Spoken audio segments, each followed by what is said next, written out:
अच्छा, हम बात कर रहे थे कि मटेरियल फैक्ट्री में हमें चाहिए होता है मटेरियल, और एक मटेरियल पे 2 रुपए लगते हैं, $2 लगते हैं, दो डॉलर का मटेरियल लगता है। एक यूनिट बनाने पे $2 का मटेरियल लगता है। एक यूनिट बनाने पे $2 का मटेरियल लगता है। सही है, गौर से सुनो। आपने बनाया कोई यूनिट नहीं, 0 यूनिट्स, वेलियां। ठीक है, आपने कितने यूनिट्स बनाए? 0 यूनिट्स बनाए।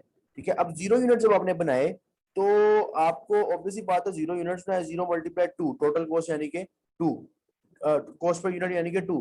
अब 0 × 2 क्या आएगा? 0। कोई यूनिट, कोई कॉस्ट नहीं लगी। तो आपका जब आपने कोई बनाए ही नहीं है तो मटेरियल क्यों लगेगा? जब यूनिट्स बनाए ही नहीं तो आपका मटेरियल क्यों लगेगा? तो जब मटेरियल नहीं लगेगा तो कॉस्ट कितनी आएगी? 0।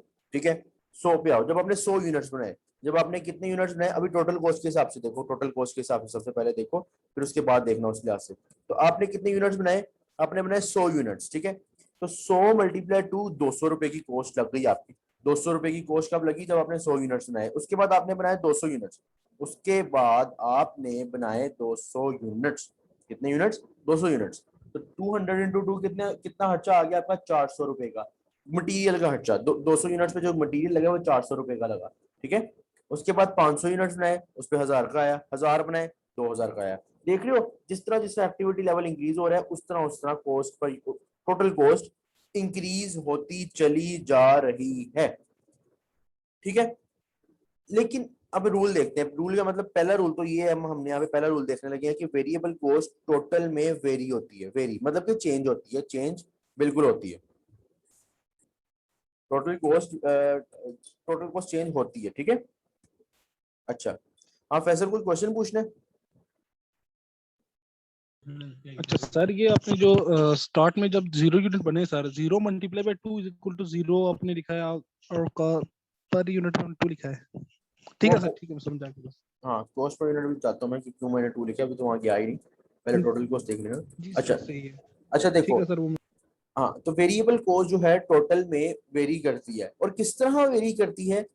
इनका जो हिसाब किताब है डायरेक्टली प्रोपोर्शनल है। डायरेक्टली प्रोपोर्शनल का मतलब कि जैसे जैसे ये टोटल कॉस्ट की बात हो रही है वेरिएबल के अंदर, जैसे जैसे एक्टिविटी इंक्रीज हो रही है वैसे वैसे, जैसे जैसे एक्टिविटी इंक्रीज हो रही है वैसे ही वैसे कॉस्ट यानी कि टोटल कॉस्ट वेरिएबल में इंक्रीज हो रही है। डायरेक्टली का मतलब ये होता है ना कि एक एक्टिविटी इंक्रीज, कॉस्ट भी इंक्रीज। सही है, अच्छा।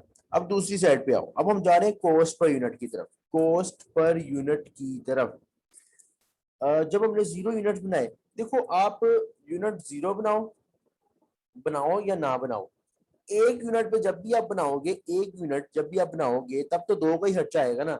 तब तो आप 2 का ही खर्चा आएगा। मैं यहाँ पे कुछ भी ना लिखता अगर, तो बात तो वही आ गई। ना भी लिखा या लिखा भी तो बात वही आ गई कि आप यूनिट बनाओ ना बनाओ, जब भी आप यूनिट बनाओगे एक यूनिट पे जो आपका खर्चा आएगा वो 2 रुपए का, तो 2 रुपए का तो आएगा। ठीक है, जैसे ये देखो, 200 / 100 2, 400 / 200 2, फिर 1000 / 500 2, 2000 / 1000 2।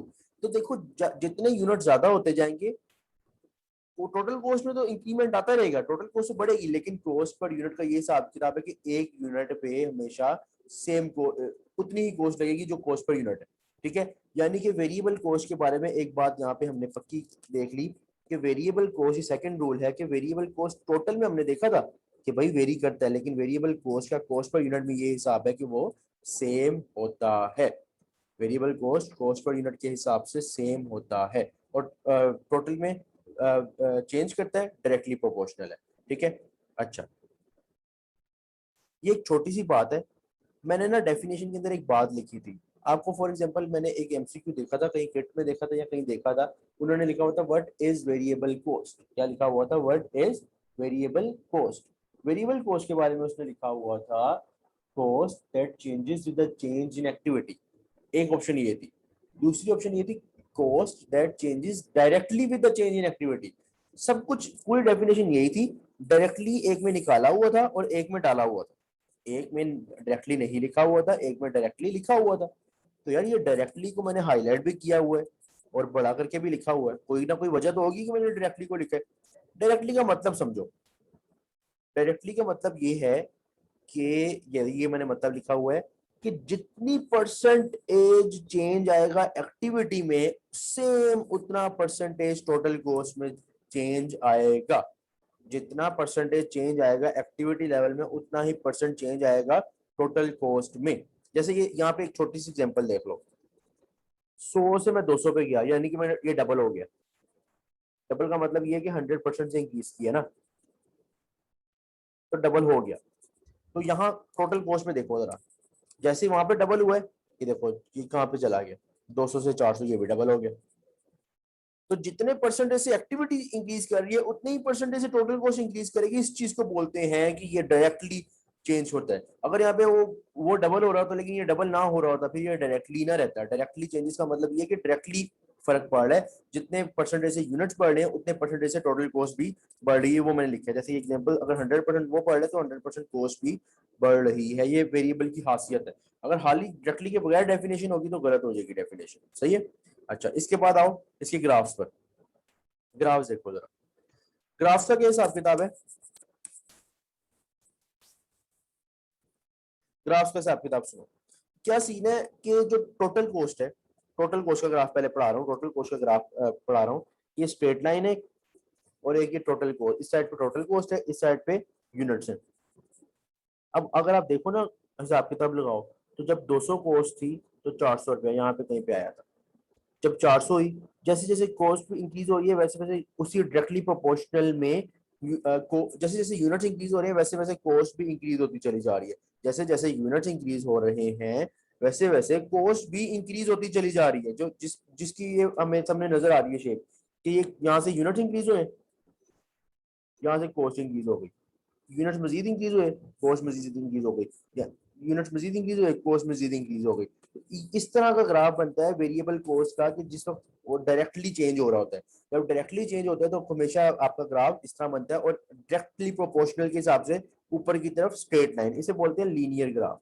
इसे क्या बोलते हैं, लीनियर ग्राफ। लीनियर ग्राफ का मतलब ये होता है कि जो इस तरह का स्ट्रेट ना हो, ये तो स्ट्रेट लाइन है ना, इस तरह का जो इसे बोलते हैं लीनियर ग्राफ, ठीक है।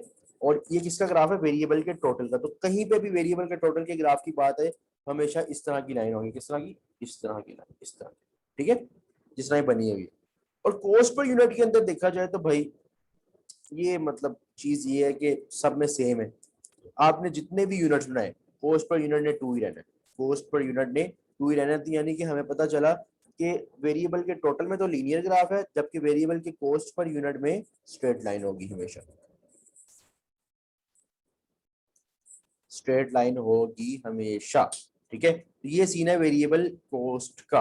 एग्जांपल में डायरेक्ट मटेरियल, डायरेक्ट मटेरियल क्या होती है कि जितना जितना अभी एग्जांपल में पढ़ा कि जितने यूनिट्स बनेंगे उतना मटेरियल। इसी तरह डायरेक्ट लेबर, इसी तरह डायरेक्ट लेबर कि जितने ज्यादा यूनिट्स बनाओगे उतना डायरेक्ट लेबर काम करेगी, उतने उसको पैसे दिए जाएंगे। डायरेक्ट एक्सपेंस, जितना जितना आप ज्यादा प्रोडक्शन करोगे उतने आपको टूल्स चाहिए होंगे, टूल्स चाहिए होंगे, वो डायरेक्ट एक्सपेंस है। यानी कि प्राइम कॉस्ट के बारे में एक पक्की बात याद रखना, ये हमेशा वेरिएबल होती है। प्राइम कॉस्ट हमेशा वेरिएबल होती है, प्राइम कॉस्ट हमेशा वेरिएबल होती है, ठीक है। अच्छा, उसके बाद सेल्समैन का कमीशन। हाँ भाई फैसल आ गई ना। सेल्समैन का जो हाली कमीशन है वो वेरिएबल है, उसकी हाली सैलरी फिक्स है। दोनों मिला के वो आगे हम पढ़ते हैं सेमी वेरिएबल की कोई टाइप है। और डिस्ट्रीब्यूशन की मैंने आपको कहा था, ड्राइवर की सैलरी तो फिक्स है, लेकिन उसको जो फ्यूल दिया जाएगा वो तो डिपेंडिंग अपॉन कि जितने वो किलोमीटर चलाएगा, ज्यादा किलोमीटर चलाएगा तो ज्यादा फ्यूल लगेगा, कम चलाएगा तो कम लगेगा। तो फ्यूल का खर्चा वेरिएबल है, उसकी सैलरी जो है वो क्या है, फिक्स है, ठीक है। तो ये था आपके पास वेरिएबल कॉस्ट। बताओ यार वेरिएबल कॉस्ट क्लियर है तो बताओ यस लिखो, अगर कुछ पूछना है तो पूछ लो।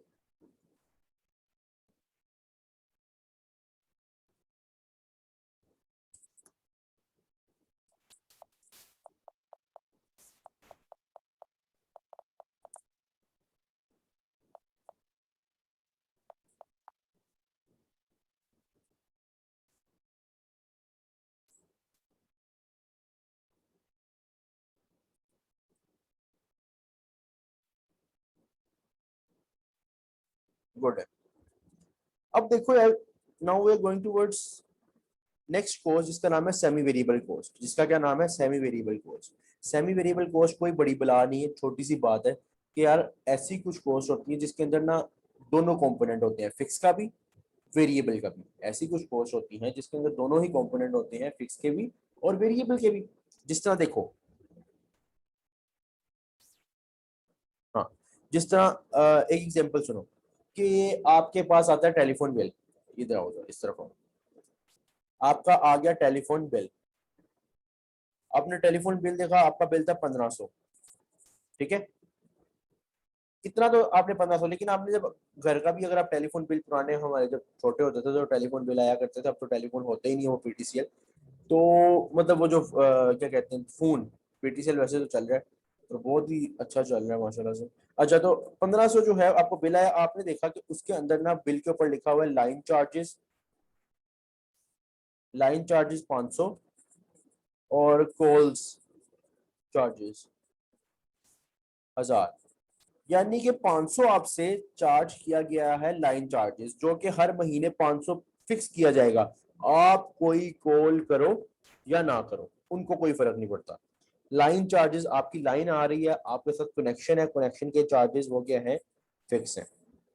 और कॉल चार्जेस वो वेरिएबल है, जितनी ज्यादा कॉल्स करोगे उतना ज्यादा खर्चा आ जाएगा, जितनी कम कॉल्स करोगे उतना कम खर्चा आएगा। तो ये जो फिक्स और वेरिएबल, जो ये एक ऐसी कॉस्ट है, टेलीफोन बिल का जो खर्चा है एक ऐसी कॉस्ट है जिसके अंदर फिक्स भी है, जिसके अंदर वेरिएबल भी है। तो ये आपके पास क्या है, इसे क्या बोलते हैं, सेमी वेरिएबल कॉस्ट। एक और एग्जांपल सुनो, अगर हम सेल्समैन के पूरे पैकेज की बात करें, जिस तरह वो फैसल ने बात की थी कि सेल्समैन का पूरा पैकेज देखा जाए, तो इसके अंदर फिक्स वाला हिस्सा भी होता है, वेरिएबल भी होता है।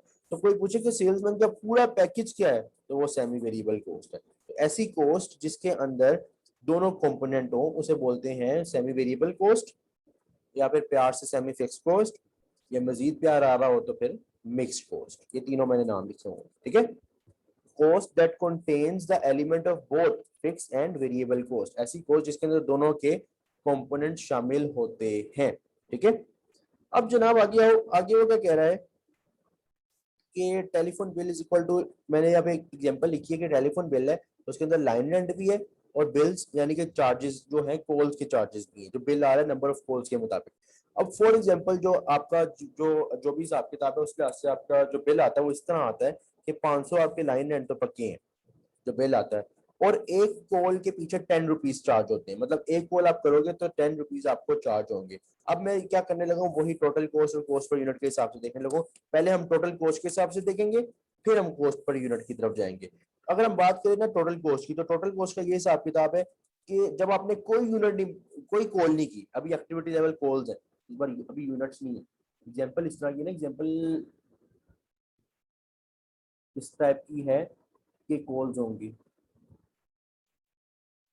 तो देखो कॉल आपने भी कोई नहीं की इस वक्त, अभी तक आपने कोई कॉल नहीं की। जब बिल आया आपने देखा 500, आपने कहा 500, आपने कहा यार मैं जो हूं ना तबाही मचा दूंगा, गवर्नमेंट को गालियां निकाली जा रहा है, गवर्नमेंट आए थे, गवर्नमेंट हो। बाद में पता चला जनाब के जो है ना वो लाइन चार्जेस है, जो आपने कनेक्शन लगाए हुए हैं, कनेक्शन लगाया हुआ है, उसके चार्जेस 500, ये फिक्स वाला तो आना ही आना है। हाँ, प्लस 10 रुपीज पर कॉल थी, लेकिन आपने कोई कॉल नहीं की तो 500 सिर्फ आपका आया, सिर्फ और सिर्फ 500 है। आपने कर ली 100 कॉल्स, फॉर एग्जाम्पल, इतनी कॉलें कौन करता है, लेकिन चलो 100 कॉल्स कर ली आपने, बिजनेस है ना, तो बिजनेस मीटिंग कनेक्शन की कस्टमर्स को कॉल करनी होती है, 100 कॉल्स की। अब देखो 500 रुपए तो आपका लाइन रेंट आएगा, 500 नहीं हटने वाला, लेकिन 10 रुपए की एक कॉल है 100 कॉल्स की, तो टोटल आपका कितना खर्चा हो गया, 1500 खर्चा हो गया 100 कॉल्स पे। 200 की तो 500 तो लाइन रेंट आएगा, बाकी 10 रुपए की एक कॉल, 200 रुपए, 10 इंटू 200, 2000 प्लस 500, 2500 आपका खर्चा हो गया टेलीफोन कॉस्ट का। इसी तरह 300 की तो 3500 हो गया, किस तरह, 500 लाइन रेंट, बाकी depending upon number of call, 300 थी मल्टीप्लाई 10, 3000 वो, 500 fixed and fixed line charges ऊपर गए तो वो ऊपर मतलब कि टोटल हुए तो फिर 35 उसका भी खर्चा आ गया, 3500 इसका खर्चा आ गया। तो आप देख रहे हो कि टोटल सेमी वेरिएबल के अंदर टोटल कॉस्ट में चेंज हो रही है, सेमी वेरिएबल कॉस्ट में टोटल में कॉस्ट चेंज हो रही है। और इसके अंदर नोट डायरेक्टली, डायरेक्टली का मतलब कि जितना अगर वो डबल हो रहा है तो वो, अगर एक्टिविटी डबल हो रही है, जैसे ये देखो यहाँ पे मैंने एक्टिविटी डबल की है, 100 से 200 पे लेके गया हूँ, यहाँ पे 1500 से 3000 पे बात नहीं गई, 1500 से 2500 पे आई है। तो इसके लिए आप अगर कभी लिखो ना semi variable cost, cause the change total में, cause the changes with the change in activity level, definition तो वो इसकी भी है, लेकिन अगर वो हो कॉज द चेंजेस डायरेक्टली तो वेरिएबल, अगर डायरेक्टली ना हो तो सेमी वेरिएबल, ठीक है। अच्छा, तो उस लिहाज से अगर हम देखें तो ठीक है, गुड है। अब देखते हैं कॉस्ट पर यूनिट को, कॉस्ट पर यूनिट को देखो, पहले तो है डिवाइड बाय 0 है, तो उसका तो है कुछ नहीं आना आंसर, अगले को देखते हैं, 1500 divide by 100 15, 2500 divide by 200 12.5 12.5 3500 divide by 300 11.67 11.67। अब अगर आप देखो तो कॉस्ट पर यूनिट में भी कॉस्ट चेंज हो रही है, ना सिर्फ टोटल कॉस्ट में बल्कि इसमें क्या सीन होता है कि दोनों में ही कॉस्ट चेंज होती है। देखो अब हम जब जाते हैं इसके ग्राफ्स की तरफ, पहली बार ये पक्की रखनी है बात, ये चेंज होते हैं। ग्राफ्स की तरफ जा रहे हैं, ग्राफ इसका कुछ यूं होता है, ये क्या अजीब सा बनाया हुआ मैं बना देता हूँ। देखो होता यूं है कि एक कंपोनेंट तो उसके अंदर फिक्स वाला होता है ना, इतना कंपोनेंट 500 तक तो उसके अंदर कंपोनेंट जो है वो फिक्स वाला है, इतना हिस्सा फिक्स वाला है, जितने मर्जी यूनिट्स बना लो ये तो आना ही आना है। बाकी डिपेंडिंग अपॉन जो वेरिएबल का खर्चा था, इस तरह वेरिएबल मतलब कि फिक्स वाला कंपोनेंट और ये ऊपर वाला वेरिएबल वाला कंपोनेंट, फिक्स वाला कंपोनेंट और वेरिएबल वाला कंपोनेंट मिला के क्या बनती है सेमी वेरिएबल कॉस्ट। कुछ इस तरह की, अगर मैं इसके अंदर ये लाइन ना लगाऊं तो इस तरह बनेगी कि लीनियर लाइन है, लीनियर लीनियर ग्राफ है वेरिएबल की तरह, but not starting from zero. Graph linear ही है लेकिन जीरो से स्टार्ट नहीं हो रहा, क्यों? उस कोस्ट से स्टार्ट होगा, उस कोस्ट से स्टार्ट होगा जहां पे फिक्स कोस्ट होती है, वहां से स्टार्ट होगा, क्योंकि फिक्स तक का तो हिस्सा शामिल है, बाकी ऊपर वेरिएबल वाला हिसाब किताब है जो मैंने ये बताया, ठीक है ना। तो इन टोटल ये सेमी वेरिएबल का टोटल ग्राफ कुछ यूं होता है कि वेरिएबल कितना होता है लेकिन स्टार्ट जीरो से नहीं होता, ठीक है। यानी कि ये मैंने लिख दिया कि इसका ग्राफ इस टाइप का होता है। और अगर हम बात करें यहाँ पे सेमी वेरिएबल की, अगर हम बात करें यहाँ पे सेमी वेरिएबल की, तो सेमी वेरिएबल का ये हिसाब किताब होता है कि कर्व्ड लाइन होती है, कर्व्ड लाइन होती है लेकिन ज्यादा कर्व नहीं होती। मतलब कि वो जो हमने पढ़ी थी ना फिक्स की कॉस्ट पर यूनिट, फिक्स के अंदर उसका इस तरह था, ज्यादा कर्व था इस तरह। जो हमने पढ़ा था वेरिएबल के अंदर वो स्ट्रेट लाइन थी, लेकिन इसके अंदर क्या है, क्योंकि देखो हमें, अगर आप बात कीजिए, मैंने यहाँ पे ब्रेकअप भी लिखा होगा, बना के दिखाता हूँ आप लोगों को, कि जो फिक्स की कॉस्ट पर यूनिट का ग्राफ था फिक्स के अंदर वो इस तरह था, जो वेरिएबल की कॉस्ट पर यूनिट का ग्राफ था वो स्ट्रेट लाइन थी। अब सेमी वेरिएबल इन दोनों का इकट्ठा होता है, इन दोनों को मिक्स कर दो तो सेमी वेरिएबल हो जाता है। तभी एक कर्व लाइन होती है लेकिन ज्यादा कर्व नहीं होती, क्योंकि स्ट्रेट लाइन की वजह से उसका इफेक्ट कम हो जाता है, तो वो स्लाइटली कर्व होती है, फुल कर्व नहीं होती। ये फिक्स में तो फुल कर्व है ना, एक एग्जैक्ट कर्व शो है, इसमें हल्का सा कर्व शो होता है, दिखता स्ट्रेट है लेकिन हल्का सा कर्व, ये देखो इस टाइप की होती है कोर्स, ठीक है ना। थोड़ी मैं इस तरह इस टाइप की कि कर्व है, यानी कि सेमी वेरिएबल की कोर्स पर यूनिट का ग्राफ क्या होता है, स्लाइटली कर्व, थोड़ा सा कर्व, मतलब थोड़ा सा कर्व होता है, सही है। ये हिसाब किताब है जो सेमी वेरिएबल की कोस्ट पर यूनिट। और अगर आप करके देखोगे ना, अगर आप इस इन वैल्यूज को यहाँ लिख के भी देखोगे तो यही आएगा, लेकिन इन वैल्यूज को यहाँ लिखने की लंबे काम की जरूरत नहीं है आप लोगों को। अब आप लोग बस इसको इस तरह पक्का रखना कि ग्राफ इस टाइप होता है, इस टाइप का होता है, सही है। अच्छा, यहाँ तक हो गया। आप एग्जाम्पल देखो, यूटिलिटी बिल्स सबके अंदर एक लाइन चार्जेस होते हैं और एक variable depending upon your usage होते हैं। सेल्समैन का पूरा पैकेज सेमी वेरिएबल है, ठीक है। डिस्ट्रीब्यूशन की टोटल कॉस्ट, डिस्ट्रीब्यूशन अगर हम टोटल कॉस्ट देखें जिसके अंदर एक तो ड्राइवर की सैलरी भी आती है जो कि फिक्स है, और एक फ्यूल चार्जेस भी आते हैं जो वेरिएबल है। तो कंपनी के लिए डिस्ट्रीब्यूशन कॉस्ट के अंदर दोनों चीजें आती हैं, तो डिस्ट्रीब्यूशन कॉस्ट भी सेमी वेरिएबल है, ठीक है। अब रिसर्च को देखो, रिसर्च कॉस्ट को देखो, तो रिसर्च कॉस्ट के अंदर अगर तो आप सिर्फ सैलरी दे रहे हो, रिसर्च कॉस्ट को नहीं, रिसर्च कॉस्ट तो सिर्फ इसके अंदर आते ही फिक्स है क्योंकि सैलरी होती है या लेबोरेटरी का रेंट होता है, ठीक है। आप देखो डिस्ट्रीब्यूशन हो गया, फाइनेंस हो गया, उसके बाद फाइनेंस कॉस्ट जो है ना, इंटरेस्ट कॉस्ट, वो फिक्स है क्योंकि वो देखो वो आपने महीने का फिक्स इंटरेस्ट देना होता है, तो वो फिक्स कॉस्ट है। अब जो मैं आपको बताने लगा था यहाँ पे कॉस्ट, रिसर्च एडमिन फाइनेंस और टाइप कौन सी थी, फाइनेंस रिसर्च, जेन से निकल गई, एक एग्जांपल थी मेरे जेन में,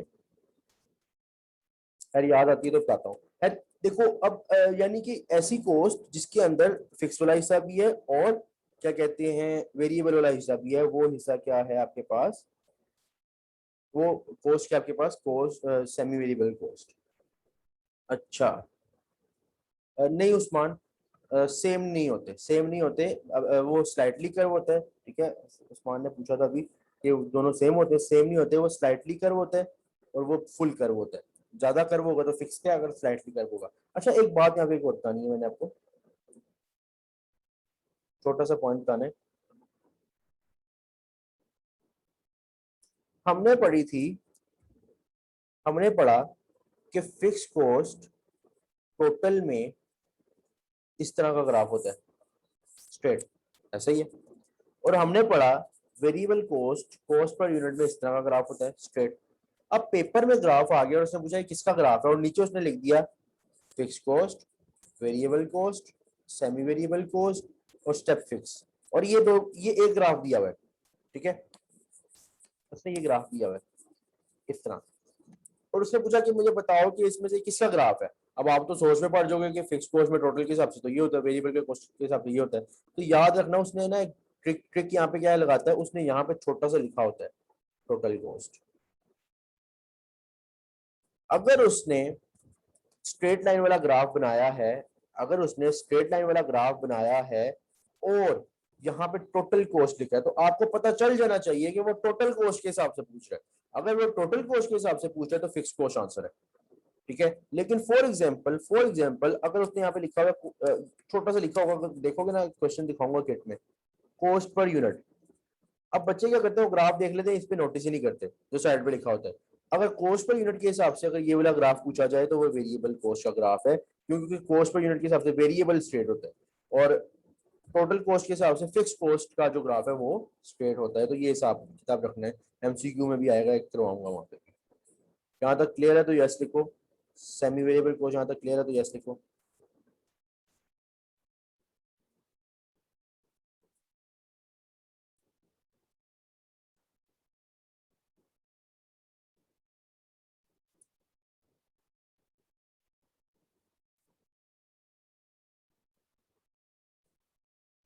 गुड हो गया। अब हम लास्ट कोस्ट की तरफ, लास्ट कोस्ट है जिसका नाम है स्टेप फिक्स कोस्ट, जिसका नाम है step fix cost. Step fix cost क्या होती है, देखो यार, इसकी डेफिनेशन पढ़ो, बल्कि एक स्टोरी सुनो पहले। मैंने एक फैक्ट्री ली रेंट पर, और उसका रेंट था, मैंने एक फैक्ट्री ली रेंट पर और उसका रेंट था मेरे पास 1 लाख रुपए। फैक्ट्री का रेंट कितना, 1 लाख रुपए। फैक्ट्री का रेंट कितना, 1 लाख रुपए। अब 1 लाख का क्या हिसाब किताब है, 1 लाख का क्या हिसाब किताब है कि आपने ना कहा कि मैंने 0 यूनिट बनाए तब भी 1 लाख, 100 बनाए तब भी 1 लाख, 1000 बनाए तब भी 1 लाख, 10,000 बनाए तब भी 1 लाख। अब क्या यार, ये यूनिट्स आप बनाते चले जाओगे। देखो अगर प्रैक्टिकली दिमाग से सोचा जाए तो एक लिमिट भी तो होगी। प्रैक्टिकली अगर एक दिमाग से सोचा जाए, प्रैक्टिकली दिमाग से सोचा जाए तो एक लिमिट तो होगी कि उस लिमिट से ज्यादा तो यूनिट्स नहीं बन सकते। आपने चलो माना 1000 बना लिए यूनिट्स, 2000 बना लिए, 3000 बना लिए, 4000 बना लिए, लेकिन यार कोई लिमिट भी तो कोई चीज होती है, लिमिट भी तो कोई चीज होती है, लिमिट भी तो कोई चीज होती है कि एक लिमिट तो हो गई है। फॉर एग्जाम्पल इसकी लिमिट, इस फैक्ट्री की लिमिट ही 5000 यूनिट्स की है, तो आप ये कैसे कह सकते कि मैं 10,000 बनाऊंगा तब भी 1 लाख कॉस्ट है। उसकी लिमिट ही 5000 है, प्रैक्टिकली बना ही नहीं सकते 5000 से ज्यादा। तो देखो कुछ ऐसे खर्चे होते हैं कि जिनकी एक लिमिट की वजह से वो रुक जाते हैं। ऐसी फिक्स कॉस्ट जो कभी कभार, कुछ ऐसी फिक्स कॉस्ट होती है जो कभी कभार क्या होती है, एक लिमिट तक रुक जाती है फिर इंक्रीज करती है। इंक्रीज का मतलब आपको मजीद, अब मैं यहाँ पे क्या करूंगा, मुझे बनाने हैं 6000 यूनिट्स, मुझे बनाने हैं 6000 यूनिट्स, और मेरे पास जो फैक्ट्री है जिसका मैं 1 लाख रेंट दे रहा हूँ, उसका जो रेंट है वो 5000 है, मुझे बनाने 6000 यूनिट्स। तो ऊपर वाले 1000 यूनिट्स के लिए मैं एज्यूम करता हूँ अपने ये स्टेप फिक्स कॉस्ट की एग्जांपल के लिए कि मैं एक और फैक्ट्री लूंगा और उसका भी रेंट दूंगा, और एजम्पशन के लिहाज से आपकी बुक में उसने कहा है कि अगले का रेंट भी सेम ही होगा। फॉर एग्जाम्पल मैंने उसी फैक्ट्री के साथ वाली एक फैक्ट्री ले ली, वो भी 1 लाख रुपए किराए पे, ठीक है, उसमें मैं 5000 इसमें बना रहा हूँ जिसकी लिमिट है, इसकी भी लिमिट, अगली फैक्ट्री की लिमिट भी 5000 है, उसमें मैं मजीद 1000 बनाने लग गया। अब मेरे बिजनेस बरकत हुई, मेरा बिजनेस बढ़ता गया, 7000 आए, 5000 मैंने यहाँ बना लिए, 2000 मैंने इस फैक्ट्री में बना लिए, फिर 8000 बनाने से 3 यहाँ बना लिए, 5 वहां पे, फिर इसकी भी लिमिट खत्म हो गई, फिर मैं तीसरी फैक्ट्री लूंगा। तो यार प्रैक्टिकली सोचा जाए तो फिक्स कॉस्ट एक लेवल तक तो सेम हो सकती है, लेकिन उस लेवल के बाद आपको फिर उसके जब एक लिमिट खत्म हो जाएगी फिर आपको फिक्स कॉस्ट ज्यादा हो जाएगी, फिक्स कॉस्ट चेंज होगी, थोड़ी बहुत स्लाइटली चेंज आएगी, स्लाइटली नहीं काफी चेंज आएगा, और फिर सेम रहेगी। तो ये देखो इसकी डेफिनेशन पे आओ, डेफिनेशन से आपको ज्यादा क्लियर हो जाएगा। डेफिनेशन में मैंने क्या लिखा हुआ है, डेफिनेशन में मैंने क्या लिखा हुआ है कि cost that remains same, यहां तक सेम है, for certain activity level, एक खास एक्टिविटी लेवल तक, एक खास एक्टिविटी लेवल तक तो सेम रहेगा, then changes, फिर चेंज होगा, and again remain same for another activity level, कि एक एक्टिविटी लेवल तक सेम होगा, फिर थोड़ा सा इंक्रीज आया, जैसे फैक्ट्री नहीं ली तो इंक्रीज आया, फिर सेम रहेगा, फिर अगली फैक्ट्री लिमिट खत्म हुई तो अगली फैक्ट्री लेगा तो फिर चेंज आएगा। इस तरह ये हिसाब किताब है। जैसे यहाँ पे देखो, मैंने यहाँ पे भी उसी तरह टोटल कॉस्ट और कॉस्ट पर यूनिट का हिसाब किताब किया हुआ है। गौर से देखना जरा, एक्टिविटी है जीरो, जब ऑब्वियसली बात है जीरो यूनिट है, जीरो जब यूनिट्स होंगे तब तो हिसाब किताब यही होगा कि रेंट अगर 10,000 है तो 10,000 ही रहेगा, ठीक है। 2,000 से 10,000, 4,000 10,000, 5,000 10,000, लेकिन लिमिट कितनी है फैक्ट्री की? 5,000, लिमिट कितनी है? 5,000 यूनिट्स। तो अब आपने 5,000 से जब 6,000 पे गए तो आपको दो फैक्ट्री लेनी पड़ेंगी, और दो फैक्ट्री का रेंट कितना हो गया? 20,000। 8,000 पे भी 20,000, दो फैक्ट्री 10,000। अब आपका बिजनेस और बड़ा, आपको 12,000 यूनिट्स बनाने, आपने एक और फैक्ट्री ले लिया, एज्यूमिंग दैट उसका रेंट भी 10,000 है, तो 30,000, तीन फैक्ट्रियों के रेंट, 14,000 पे भी 3,000। इसी तरह लिमिट जब खत्म होती है तो फिर अगली फैक्ट्री लेनी पड़ती है। तो ये होता है कॉस्ट पर यूनिट का हिसाब किताब, ठीक है। तो इसका कॉस्ट पर यूनिट का अगर हम ट्रेंड देखें, ट्रेंड मैंने लिखा तो नहीं है लेकिन मैं आपको वैसे बता देता हूँ कि इसका ट्रेंड ये होता है कि एक लेवल तक सेम, फिर इंक्रीज, फिर सेम, फिर इंक्रीज। और कॉस्ट पर यूनिट को देखते हैं, जब 2,000 थे, 10,000 डिवाइड बाय 2005, फिर 2.5, फिर 2, जैसी एक्टिविटी लेवल चेंज हुई एक इंक्रीज आया थोड़ा सा, जैसे 2 से 3.3 तक गया, फिर डिक्रीज 2.5 2, फिर जैसे ये हमने एक और फैक्ट्री ली, टोटल कॉस्ट इंक्रीज हुई, फिर ये थोड़ा इंक्रीज हुआ, फिर कम होना 2.5 से 2.14 तक आ गई। तो अगर आप गौर से देखो, अगर आप गौर से देखो तो कॉस्ट पर यूनिट कभी ऊपर कभी नीचे, कभी ऊपर कभी नीचे हो रहा है, और टोटल कॉस्ट जो है एक लेवल तक सेम, फिर इंक्रीज, फिर सेम, फिर इंक्रीज, सही है। अब मैं इसका ग्राफ करवाने लगा हूं, ग्राफ सुनो जरा, ग्राफ सुनो। Step fix cost, total cost है, ठीक है, ये यूनिट्स है, इस तरफ यूनिट्स है। अब यूनिट देखा जाए 3,000 यूनिट से तब तक तो यार आपका जो बिल था 10,000 ही था, मतलब जो रेंट था 10,000 था, ये देखो 3,000 पे 10,000, 5,000 तक 10,000 रहा है, 5,000 तक 10,000 है। अब जैसे 5,000 लिमिट क्रॉस की, एकदम से रेंट इंक्रीज हुआ, मतलब डबल हो गया ना, डबल फैक्ट्री हो गई, अब 20,000 पे बात आ गई। अब 10,000 ये लिमिट है, फॉर एग्जाम्पल ये 10,000 ये पॉइंट है, इस 10,000 तक, इस 10,000 तक आपके पास क्या हुआ कि रेंट 20,000 हो गया। फिर जैसे ही 10,000 अगली लिमिट भी खत्म हुई, फिर इंक्रीमेंट आया, जैसे इंक्रीमेंट आया, जैसे ही इंक्रीमेंट आया आपके पास रेंट, तीन फैक्ट्रियां हो गई, 30,000 रेंट हो गया। तो इसका ग्राफ किस तरह बनेगा? जिस तरह स्टेप्स होते हैं, सीढ़ियों के स्टेप्स नहीं होते इस टाइप के, इस वजह से इसको बोला जाता है कि स्टेप फिक्स कॉस्ट के अंदर स्टेप्स आते हैं। तो ये हो गया टोटल का ग्राफ, यानी इसका ग्राफ किस तरह होता है? टोटल का ग्राफ, इसका ग्राफ टोटल का होता है, इसमें स्टेप्स बने होते हैं।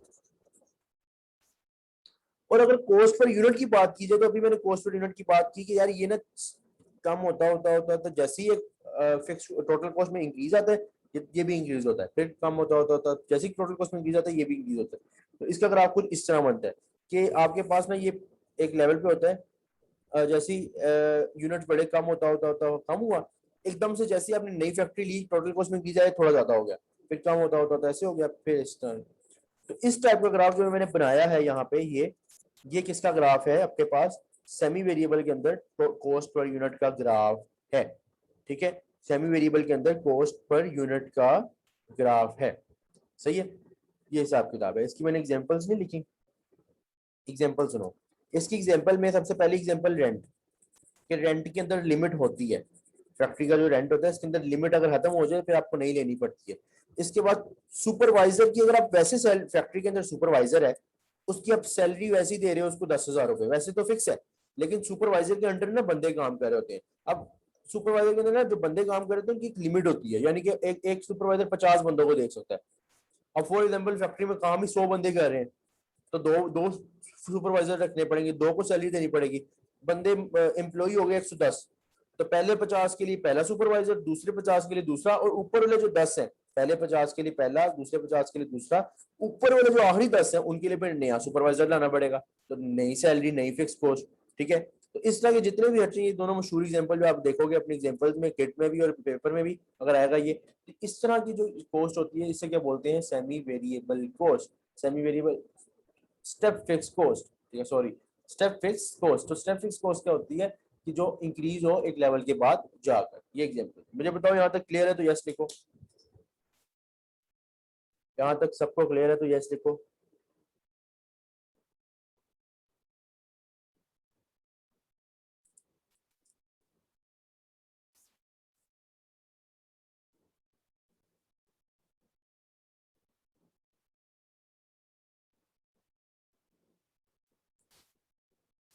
ये मैंने थोड़ी बहुत बातें लिखी हुई हैं कि फिक्स कॉस्ट टोटल में सेम है, कॉस्ट पर यूनिट में वेरी करता है। वेरिएबल कॉस्ट टोटल में वेरी है, कॉस्ट पर यूनिट में वेरी है, और variable cost cost per unit में सेम होता है। सेमी वेरिएबल दोनों में वेरी करते हैं और स्टेप फिक्स कॉस्ट भी दोनों में ही वेरी करते हैं। सही है, बाकी ये चीजें मैंने पढ़ने की जरूरत नहीं है, मैंने देख ली सारी चीजें।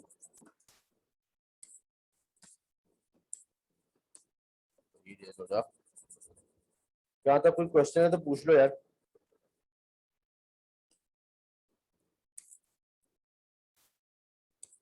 क्लियर है तो यस लिखो एक मरतबा यार। सारा क्लियर है आज का लेक्चर?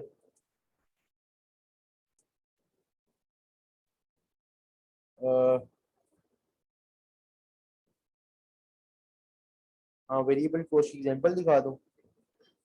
ये लो यार फैसल, ये लो, ये है वेरिएबल कॉस्ट की एग्जांपल्स।